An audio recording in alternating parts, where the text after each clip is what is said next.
악인에겐 화가 있습니다. 이 화라는 것은 불화자가 아니라 하나님 앞에 재앙이나 또 하나님의 징계를 받는 그런 의미를 갖고 있는 글자입니다. 1장에서 하박국 선지자는 눈앞에 보이는 죄악이고 멸망이고 심판이고 그리고 바벨론 느부갓네살 왕의 위협이 자신의 나라에 닥친 것을 보았습니다.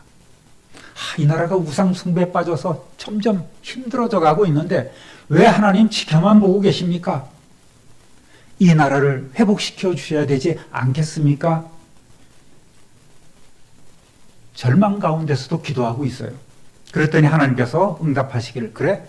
그러면 내가 저 사납고 성급한 바벨로니아라는 나라를 통해서 내가 유다를 심판하겠어.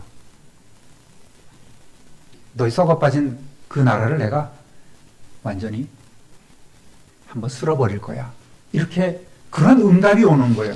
그러니까 하박국 선지자는 기가 막히죠.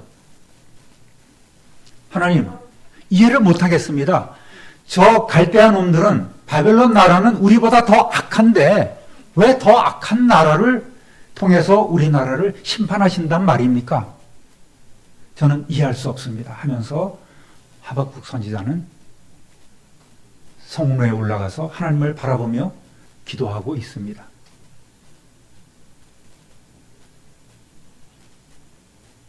그랬더니 하나님께서 즉각 또 응답이 오지요. 그래, 유다에도 바벨론에도 내가 심판을 행할 것이다. 그러나 염려하지 말라. 그 가운데서도 의인은 믿음으로 구원을 받게 될 것이다 라는 응답이 오는 거예요. 성도 여러분, 기도를 하나님 앞에 드린 우리가 할 수 있는 것은 바로 인내하며 기다리는 것입니다.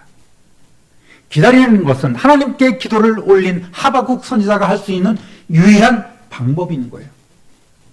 오늘도 많은 사람들이 기다리지 못해서, 하나님의 시간을 기다리지 못해서, 신뢰하지 못해서 그 자리를 벌떡벌떡 일어나고 기도의 자리를 떠나버리고 많은 일들이 얼마나 많이 있습니까?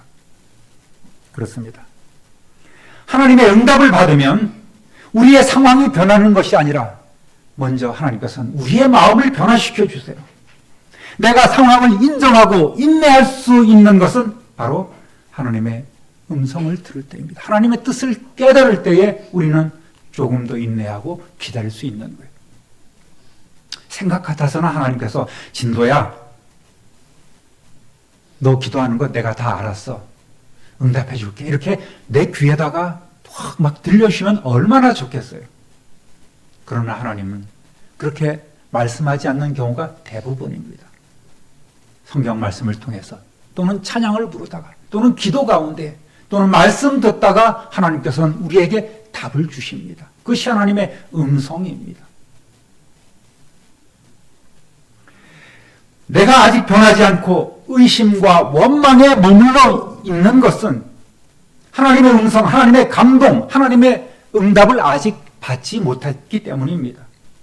우리의 머리로만, 우리의 이성으로만 하나님의 말씀을 보기 때문에 우리는 하나님의 뜻을 깨달을 수 없는 거예요. 똑같은 성경 말씀인데 어떤 때는 이것이 막 굽이쳐서 은혜가 되는 것도 있고 내 마음에 받아들일 때도 있는 것이고 어떤 때는 그냥 아무리 은혜되는 말씀도 빨간 줄, 밑줄 짝짝 친 그 말씀도 그냥 지나가게 되는 거예요. 아무런 감동이 없는 거예요. 그러다 보니까 우리는 예수님 권세가 내 권세가 아니라 예수님 권세가 네 권세가 되고 다른 사람의 권세가 되는 거예요. 예수님의 권세가 크답니다 라고밖에 얘기를 못하는 거예요. 예수님 권세 과연 큽니다. 감사합니다 하나님. 이렇게 간증하고 이렇게 내가 부르는 것이 아니라, 인정하는 것이 아니라 다른 사람의 임한 하나님의 능력이 크답니다. 예수 잘 믿으면 은혜가 넘친 배요. 거기서 머물러 있는 거예요. 많은 사람들이, 많은 성도라고 하는 사람들이 이러한 아직 기도 응답을 받지 못한 감동의 자리에 이르지 못한 상태로 엉거주춤해 있는 것을 볼 수가 있습니다. 예수님 권세가 내 권세가 아닌, 나의 체험이 아닌 다른 사람의 체험만을 부러워하고 있어요. 누가 그렇게 응답받았대, 누가 그렇게 잘 됐대. 그러고 나서 나는 왜 이것밖에 안 됩니까? 실망하고 낙심할 때가 참으로 많이 있다는 것입니다. 여러분, 변함없는 하나님의 약속은 지체되지 않고 하나님의 시간에 반드시 이루어질 줄로 믿습니다. 그러므로 우리에게 믿음이 있다면 우리는 우리가 먼저 바뀌어야 합니다. 그것은 우리가 의인이 되는 거예요. 이것은 예수님처럼 절대적 의인이 아니라 상대적인 의인입니다. 너 내 피의 공로 믿고 그것으로 씻김 받았으니 너는 의인이다라고 하는 상대적 의인이라고 말씀을 드렸습니다. 이것은 바로 하나님의 심판을 피할 수 있다는 하나님의 답입니다. 여러분, 올 한 해 더 의인 되시기를 우리 주님의 이름으로 축원합니다. 화 있을진저. 이 말씀은 오늘 본문 2장 5절부터 19절까지 5번이나 나옵니다. 이 5가지 저주, 5가지 화는 탐욕으로 남의 것을 빼앗는 바벨론뿐만 아니라 세상 역사에서의 보편적인 하나님의 통치 방식입니다. 하나님은 늘 이렇게 심판을 통해서 세상을 다루어 오셨습니다. 과거의 바벨론은 오늘날의 그 무엇과 같습니다. 그 무엇이 뭐겠습니까? 어떠한 강포한 나라일 수도 있고, 호전적인 나라일 수도 있고, 개인일 수도 있고, 또 어떠한 세력, 집단일 수도 있는 거예요. 도둑들이 네 것은 내 것이고 내 것도 내 것, 그런 마음으로 살아가는 사람들이 바로 사기꾼이요, 도둑들 아니겠습니까? 이런 바벨론이 과거에 있었던 그 바벨론이라는 나라라고 생각하지 마시고 오늘 우리의 주인이 또 이 나라에 머물러 있는, 어쩌면 또 내가 될 수 있다는 사실을 오늘 마음에 두시고 말씀을 들으시기를 바랍니다. 이 세상 모든 나라와 권세들도 개인의 욕망과 또 죄악도 모두 저주를 받게 될 것입니다. 이 세상의 모든 악은 하나님의 심판 아래에 있음을 믿으시기를 우리 주님의 이름으로 부탁드립니다. 먼저 하나님께서는 심판의 도구로 지금 사용하시고 또 이 다음에 심판당할 당사자인 바벨론을 어떻게 평가하고 있는지 보겠습니다. 5절 한번 읽어보겠습니다. 그는 술을 즐기며 거짓되고 교만하여 가만히 있지 아니하고 수월처럼 자기의 욕심을 넓히며 또 그는 사망 같아서 족한 줄을 모르고 자기에게로 여러 나라를 모으며 여러 백성을 모으나니. 4절에 이어서 제일 먼저 나온 것이 바로 교만이라는 단어. 술, 거짓, 욕심, 계속 거두어들이는, 탈취하는 이런 모은다는 표현들. 여러분, 술이라는 것은 향락과 태폐를 상징하는 가장 대표적인 것 아니겠습니까? 요즘은 술이 얼마나 술 먹는 장면이 많이 나오는지 말이죠. 젊은 사람들이, 또 어린 사람들이 그걸 보고 배울까봐 참 걱정입니다. 술 광고도 하지 말아야 돼요. 술은 모든 죄악의 도화선과 같습니다. 술만 먹었다 하면 이 자기 과시욕이 생기지 않습니까? 내가 왕년에 하면서 막 그냥 한 얘기 또 하고 한 얘기 또 하고 술자리마다 그 얘기를 하는 그런 모습들을 종종 볼 수 있습니다. 모든 죄악의 도화선이에요. 거기서부터 죄악이, 타락이 시작되는 것 아니겠습니까? 패가망신이 여기서 시작되는 거예요. 기독교 내에도 술을 아주 관용시하는 그런 풍조들이 많이 들어와 있지 않겠습니까? 잠언 20장 1절 읽어보겠습니다. 포도주는 거만하게 하는 것이요 독주는 떠들게 하는 것이라 이에 미혹되는 자마다 지혜가 없느니라. 예, 긴 말하지 않습니다. 음주로 인한 그 해악과 파괴적인 그런 영향은 여러분이 더 잘 알고 있을 것입니다.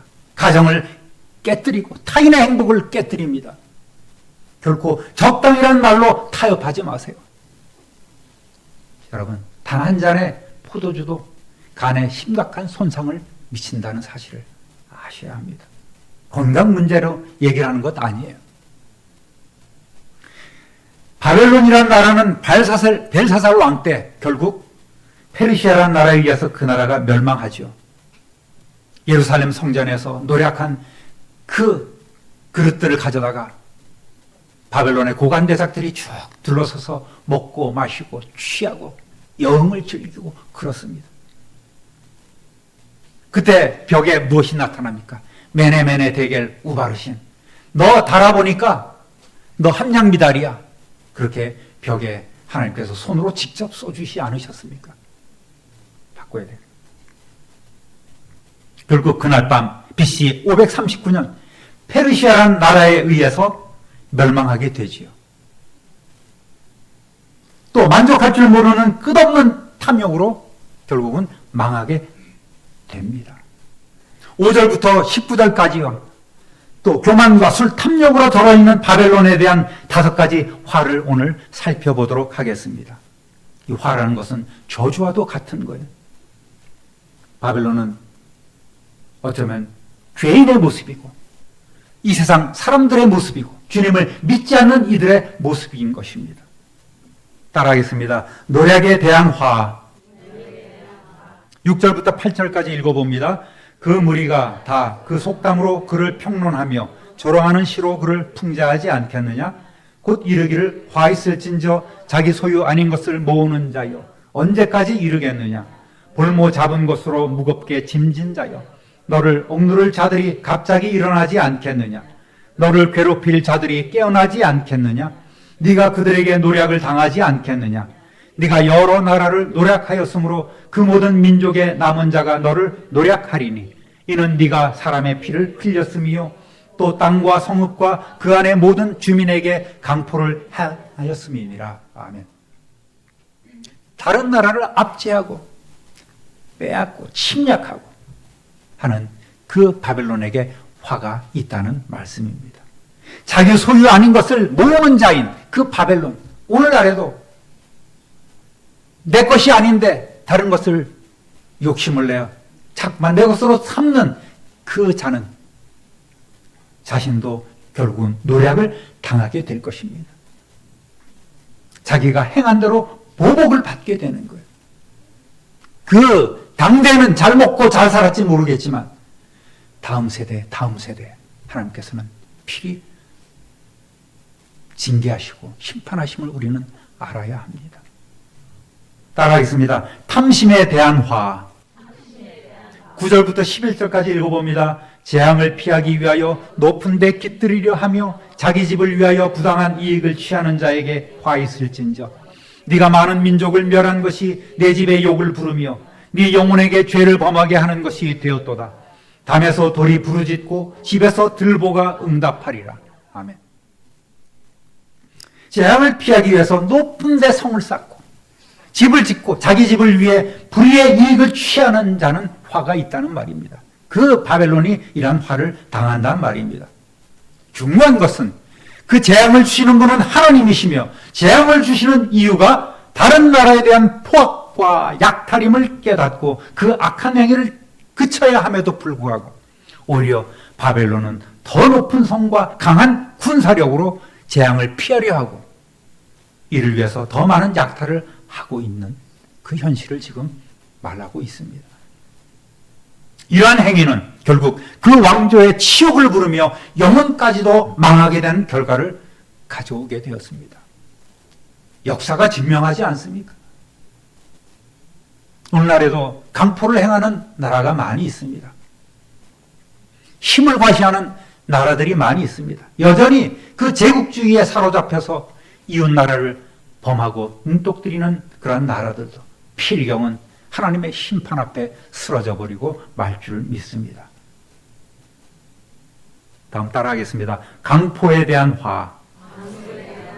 12절부터 14절까지 읽어봅니다. 피로 성읍을 건설하며 불의로 성을 건축하는 자에게 화 있을진저 민족들이 불탈 것으로 수고하는 것과 나라들이 헛된 일로 피곤하게 되는 것이 만군의 여호와께로 말미암음이 아니냐. 이는 물이 바다를 덮음같이 여호와의 영광을 인정하는 것이 세상에 가득함이니라. 아멘. 피로 성읍을 건설하고 불의로 성을 짓는 자는 화가 있다는 말입니다.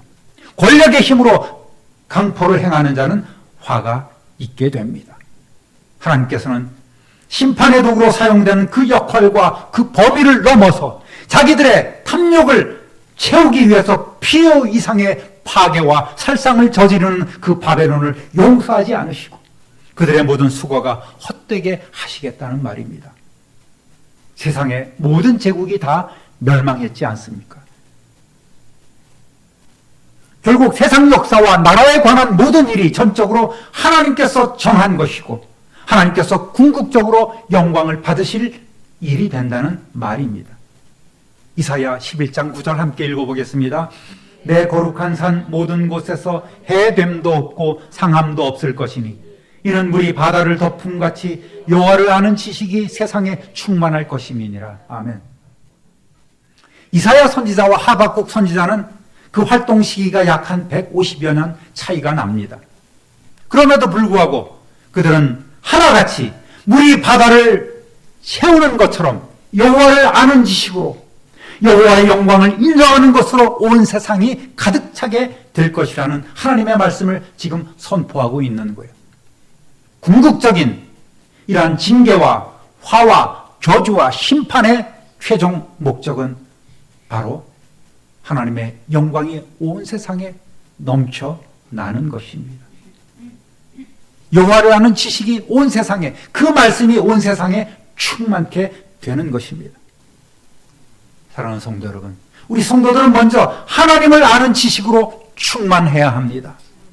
작은 샘과 같이 우리의 성도들의 심령으로부터 그 은혜의 물줄기가 흘러나와서 가정이라는 내를 이루고 또 교회 공동체라는 강을 이루어서 이런 강들이 모여서 큰 바다를 이루게 돼야 합니다.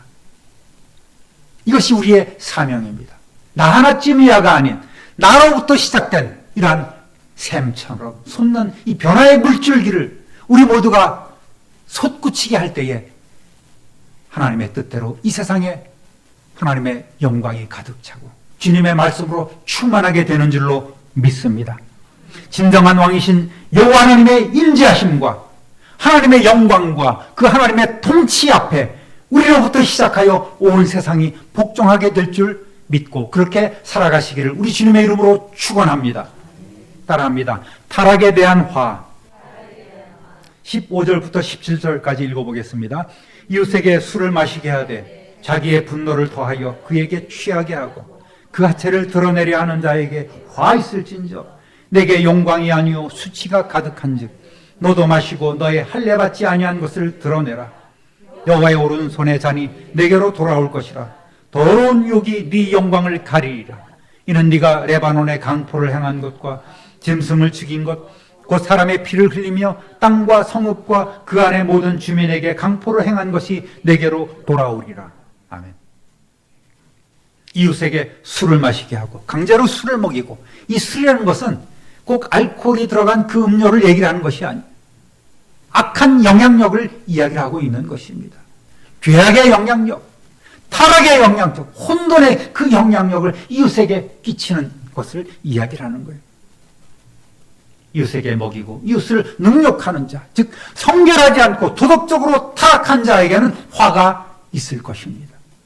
바벨론은 타락한 그 부패와 그 문화를 확산시킨 나라였습니다. 계시록에도 타락한 세상의 상징이 바로 바벨론으로 등장하지 않습니까? 큰 음료로 등장하고 있습니다. 과거에 멸망한 나라가 아니라 장차 또 오늘날에도 여전히 있는 이 문화, 타락한 문화를 바벨론 문화라고 하고 장차 있을 심판 앞에 세상에 드러날 그 존재, 이것을 바로 우리는 바벨론 큰 음료라고 부르고 있습니다. 화려해 보이지만 실제로는 그 안이 썩어 문드러진 바벨론은 영광 대신 수치를 당할 것이고 또 치욕으로 바벨론의 영광이 사라지게 될 것입니다.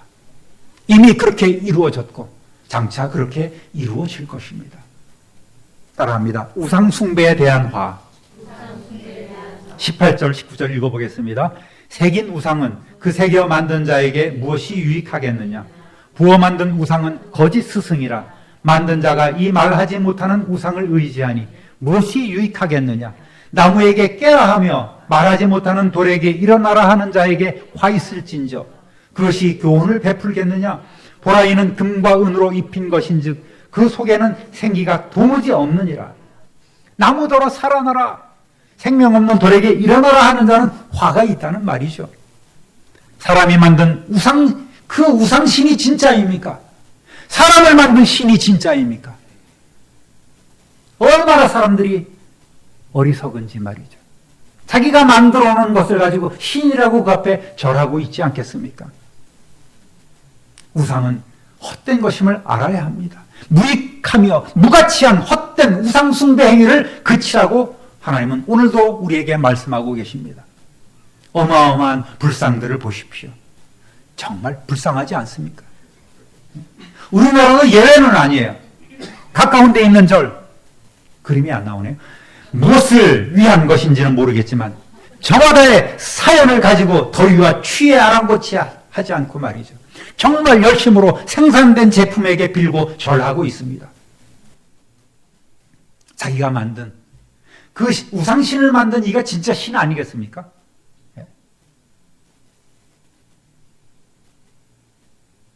그 사람이 진짜 신인데 말이에요. 사람들은 그 신을 만든 사람을 섬기지 않고 그 자인이 만든 이러한 우상들을 두고서 그 앞에서 절하고 기도하고 있습니다.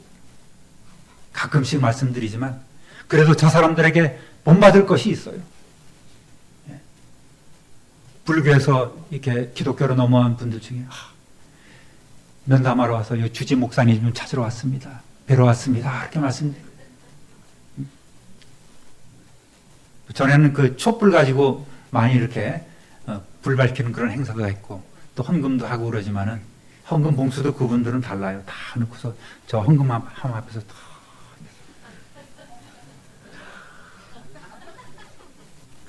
그런 마음이 우리에게 필요해요. 그 비가 오고 눈 비치는데도 비닐을 뒤집어 쓰고 저 앞에서 절하고 기도하지 않습니까? 여러분, 우리의 모습은 어떻습니까? 내 집은 만민이 기도하는 집이라고 불리기를 원하시는 주님의 교회의 모습은 오늘 어떻습니까? 여러분, 어쩌면 함량교회일지도 모르겠어요. 우리의 기도가 더 뜨거워지고 우리 모두가 응답받는 기도의 소유자가 되어야만 합니다. 기도가 식은 성도, 응답에는 관심이 없는 그 교회의 끝은 무엇이겠습니까? 기도하지 않고 점보고 토정비결, 타로점, 오늘의 훈세, 화투점, 일진을 점치고 말이죠. 이런 모든 악한 행위를 그쳐야 됩니다. 사주 잘 본다고 자랑하는 사람도 있어요. 손금 잘 본다고 자랑하는 사람이 있습니다. 다 헛된 짓거리예요. 모양이라도 악은 모양이라도 버리고 흉내조차 내지 말아야 합니다. 여러분, 그렇게 그 무당이 영험하면 이 나라가 왜 이 꼴이 되었겠어요? 그렇지 않아요? 무슨 도사, 무슨 거사, 답답합니다. 정치인들이 교회 가서 숙이고 다 가짜예요. 절간 가서 숙이고 다 가짜예요. 샤머니즘이 가득 차 있어요. 그리고 교회 내도 마찬가지예요. 기독교 무당들을 멀리해야 합니다. 그런 자들을 소개해서도 안 돼요. 어려운 일 만난 성도들에게 내가 아는 목사님이 계신데 그분은 예언도 잘하시고 특유의 은사가 있어. 아주 용한 목사님이야. 가서 한번 기도 한번 받아보자. 좀 복채, 좀 헌금 좀 하면 돼. 그 복채지 뭐예요. 기도만 하면 응답받는 기도원이 있는데 기도원 원장님이 얼마나 신령한지 몰라. 함께 가보지 않을래. 여러분, 자칭 하나님, 자칭 어머니 하나님, 영계의 거성, 불의 사자, 능력의 종, 말세의 예언자, 보내심을 받은 보혜사, 여러분 다 선지자 구별해야 됩니다. 오늘날에도 사도가 있다고 얘기하는 사람들도 있어요. 여러분, 우리의 정체성은 뭡니까? 우리 모두가 다 하나님께서 인정해 주시는 왕 같은 제사장 아니겠습니까? 할렐루야. 성전이라는 것은 궁극적으로는 하늘 보좌를 말하고 있습니다만은 하나님께서 내주하시는 우리 모두에게 이미 이루어주신 심령 성전이 있어요. 또 주님이 일하시는 이 교회 성전도 여러분 우리가 잘 이용하고 이곳에 와서 기도하면 되는 것입니다. 또 삶의 현장에서도 항상 기도하면 어떤 공간의 시간의 제약 없이 언제 어디서나 계셔서 우리의 기도에 귀 기울여 주시는 하나님 아버지의 응답을 받을 수 있는 거예요. 여러분 올 한 해 기도의 불을 붙이시기를 우리 주님의 이름으로 축원합니다. 할렐루야. 저 기도 응답 좀 받아야 되지 않겠어요? 냉랭하게 잠깐 앉아있다가 벌떡 일어서고 앉아있다가 일어서고 식사기도도 바꿔야 돼. 식사기도 자주 말씀드립니다만 식사기도가 왜 이렇게 짧아요? 그 짧은 1초 사이에 무슨 기도를 하는지 하나님 다 아시죠? 그렇게 기도하는지 하나님 감사합니다 하고 예수님의 이름으로 기도합니다. 이것만 해도 긴데 하나님 아버지 음식 주셔서 감사합니다. 예수님 이름으로 기도합니다. 이것만 해도 10초가 넘어요. 근데 무슨 생각으로 기도하는지 몰라요. 기도 제대로 하십시다. 예? 하루 3번 여러분이 하고 있는 기도 3번 그것조차도 못하고 있어요. 식사기도. 그게 우리의 현실인 거예요. 제가 다 알아요. 모르는 것 같죠? 다 알아요. 여러분 완전 개판된 유대 왕국의 현실과 하박국 선지자의 간절한 기도에 대한 하나님의 답은 유다가 자신들의 죄 때문에 징계를 당하게 되고 또 그 유다를 징계할 바벨론 역시 그들의 죄 때문에 궁극적으로 심판을 당하게 될 것이라는 것 아니겠습니까? 어느 누구도 그 하나님의 징계와 심판을 피할 수 없습니다. 화와 저주를 피할 수 없어요. 5가지 화가 내려서 결국은 멸망할 것입니다. 그러나 그 가운데서도 오직 의인은 믿음으로 말미암아 살 줄로 믿습니다. 이것이 하박국서의 1장, 2장의 그런 결론이에요. 이는 결국 역사적으로 성취되었고 또 장차 성취될 것입니다. 이제 하나님께서는 2번에 걸쳐서 하나님 앞에 부르짖었던 하박국 선지자의 질문에 최종적으로 대답을 하십니다. 20절 읽어보겠습니다. 여호와는 그 성전에 계시니 온 땅은 그 앞에서 잠잠할지니라. 아멘. 그 성전은 어디입니까? 이 자리를 얘기를 합니까? 그때 당시에 있었던 스룹바벨 성전, 그 당시에 막 회파될 그런 예루살렘 성전을 이야기하겠습니까? 오늘 여러분 안에 하나님께서 좌정하시고 내주하시고 통치하고 계심을 믿으시기를 주님의 이름으로 축원합니다. 우리는 때로 이 기도의 시간에 잠잠히 하나님을 우러르며 하나님의 응답을 기다려야 합니다. 성전에 계신 하나님 앞에 이방인들뿐만 아니라 성도들도 잠잠해야 돼요. 하나님의 거룩하심과 그 전능하심에 어떤 의문이나 불신도 있어서는 안 됩니다. 우리는 믿음의 눈을 들어서 그 보좌에 계신 하나님을 바라보시기 바랍니다. 내 안에 성전 삼고 계시는 그 주님을 인정하고 그 주님께 맡기시고 그 주님의 말씀하시는 걸 들으시기를 원합니다. 그리고 조용히 하나님을 찬양하시고 하나님을 경배하십시오. 이제 어느 정도 하박국 선지자의 윤곽이 드러나죠. 그 하박국서를 얘기를 하면 어떤 분이 표현하기를 물음표로 시작해서 느낌표로 끝나는 책이라고 그렇게 하박국 선지자의 예언을 평가하고 있습니다. 성도 여러분, 우리는 하나님께서 죄를 미워하시고 죄를 범하는 자를 벌하시는 분이심을 잊지 말아야 합니다. 이스라엘의 문제도 바벨론의 공포도 결국은 전능하신 하나님의 절대 주권과 또 통치하심에 달려있음을 믿어야 합니다. 참된 신뢰는 하나님께서 일하실 수 있도록 온전히 맡겨드리는 것입니다. 그리고 겸손히 엎드려 경배합니다. 여러분, 오늘 이 시간 이후로 여러분 자신을 무조건 하나님 앞에 맡기시기를 주님의 이름으로 축원합니다. 존귀하신 주님의 이름을 높이고 또 성전에서 기도하며 잠잠히 기다리시는 그리하여 하나님의 구원의 역사와 하나님의 응답을 체험하는 저와 여러분 되시기를 우리 구주 예수 그리스도의 이름으로 축원합니다. 축원합니다. 축원합니다. 존귀하신 하나님 아버지, 오늘 바벨론의 임할 5가지 화에 대해서 저희들이 살펴보았습니다.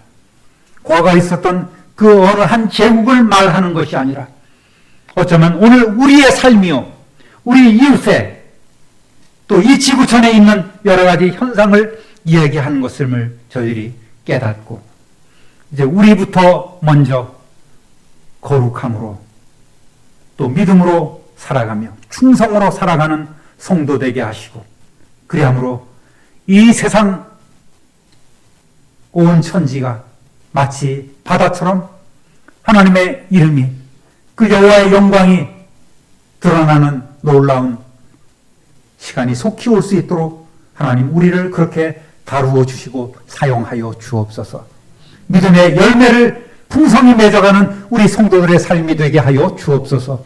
우리 구주 예수 그리스도의 이름으로 축복하며 기도드립니다.